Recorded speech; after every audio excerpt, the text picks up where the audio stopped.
What if? What if you had a friend who died without knowing Jesus as their personal savior? What if he or she went to hell? What if one day you received a letter in the mail from beyond?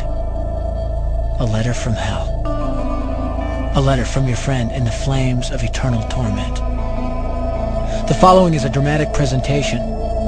It was written by a fictitious high school student named Josh to a friend named Zach. Although Zach had every opportunity to tell Josh about Jesus, he didn't. They were best friends. They played soccer together, they went to classes together, they partied together, they shared their lives with each other.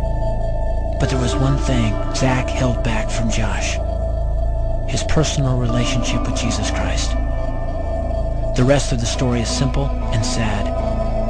A few too many beers, a tragic drive home, a crash, a death, a funeral, a letter. Here is that letter in its entirety. A letter from hell.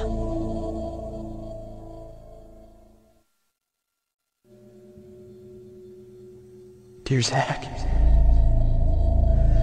I died today. It's a lot different than I expected. You see, I always thought dying would bring me into a world that's foggy and hazy. But this place is crystal clear. It's even more real than my life on Earth.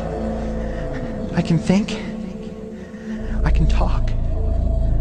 I can even feel.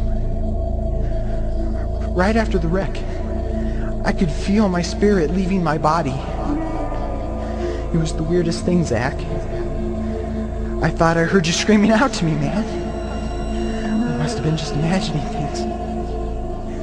At first, I was just standing in line, getting registered, I guess. They asked me for my name and began to look in this thing they called the Book of Life. I guess they couldn't find it though, because this huge angel standing next to me grabbed me by the arm and started dragging me away. I was terrified. I had no idea what was going on. I asked the angel where he was taking me, but he didn't answer. So I asked him again. Finally, he told me that only those whose names were written in the Book of Life could enter into heaven. And the rest would be condemned to hell forever. And I was scared.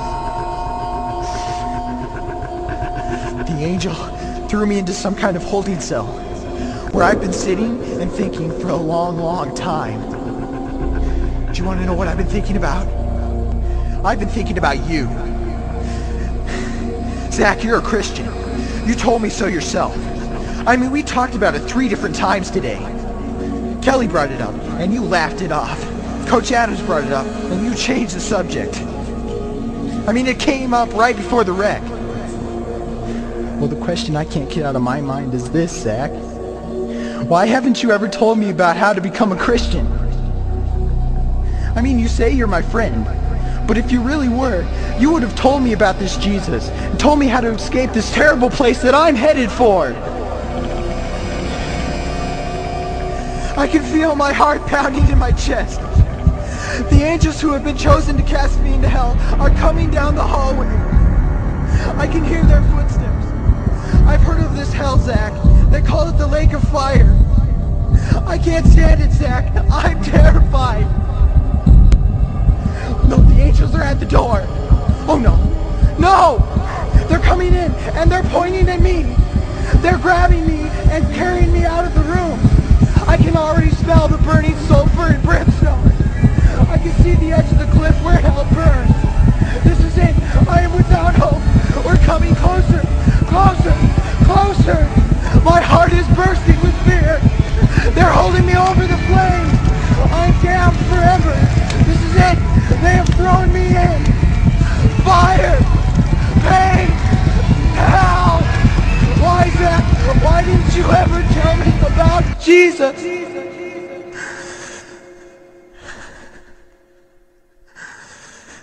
Signed,